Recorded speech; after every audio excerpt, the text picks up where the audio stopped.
First, you need to turn your board over so that you're working on the underside. I am using a standard acacia serving board for this demo and regular masking tape.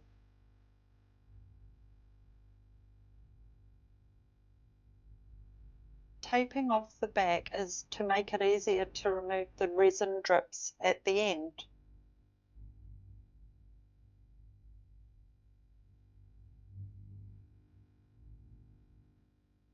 It takes about 1 hour for the gesso to dry.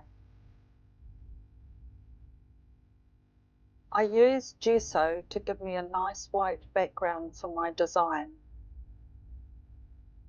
Gesso also provides a barrier between the wood and resin, reducing the bubbles.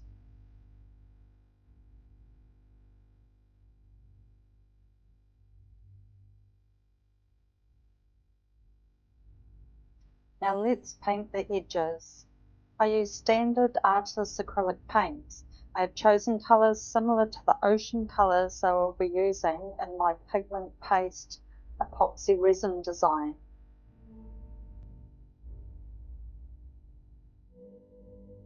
Painting the sides in the colour of your design will give you a beautiful clean waterfall effect.